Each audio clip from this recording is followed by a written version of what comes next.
This is Electric Universe Geology Earth News. This is Missoula, Montana. This is the home of the Missoula floods. This area here during glaciation periods would form an ice dam according to standard geology. This is 12 to 13,000 years ago. And it would back up the Clark Fork. That's what this is. And that would back up all of this area to the east with 2,000 feet of water, because it would be 2,000 feet high, this ice dam. And then eventually the dam would break 40 to 70 times and it would flood eastern Washington and Oregon. And they know it must have done this because they can see all the different layers of sediment. And what else could possibly cause all of these layers of sediment?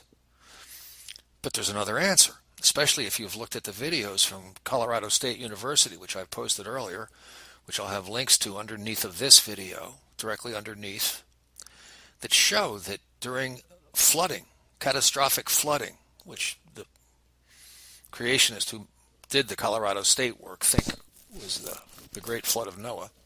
But if you have catastrophic flooding, at the bottom of it, you have material sorting itself out, putting carbonate on the top, clay in the middle, sand on the bottom. If there's an interruption to the flow in the water, you can get a new layer of carbonate, clay, sand on top of the original carbonate, clay, sand. You can get a wedding cake effect very rapidly. This could cause what's seen in eastern Washington and Oregon. You don't need a Missoula flood to explain this. You have a catastrophic version. And the 12,000 year date is very misleading because I believe it's based on uniformitarianism. It's radiometrics and plasma events, high energy plasma events, speed up radioactive decay. So anything that has a radiometric clock is going to look older if it's been exposed to high energy plasma discharge. Ice cores are no good as a clock. Airplanes from World War II crashed in Greenland. They dug them back up 50, 60 years later, and it appeared that they had been buried for 1,000 years because there was 1,000 ice core layers. Apparently the ice core layers happen with every storm. It's not a 1 year deal. So ice cores are no good in terms of clock. They don't tell you the age of things. Creationists have a very good website exposing the flaws in radiometrics and ice cores and all the other standard measuring devices. I believe that the ice age was probably caused by the events described in Worlds in Collision, where you have heated water, oceans and rivers boiling, people jumping into the water and dying from being scalded by the hot water, creating evaporation.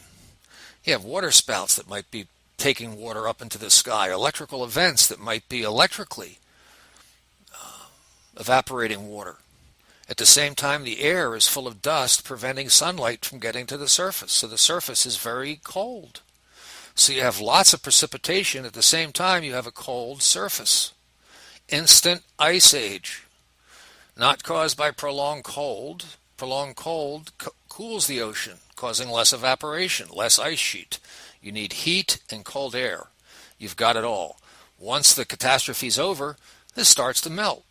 Our glaciers are still melting today from what I think were these relatively recent catastrophes, caused not 12,000 years ago, but 3,500, give or take a couple hundred years. So you don't need Missoula. All you need is a flood from the equator with a few interruptions of the flow of the water during this process, creating as many layers of sediment as are required. It's not a difficult deal. So I don't think Missoula has anything to do with anything. I think it's a cockamamie idea. The poor geologists, once again, were desperate and they had to come up with something, so they pulled that one out of their butt. It's a pattern. Thank you.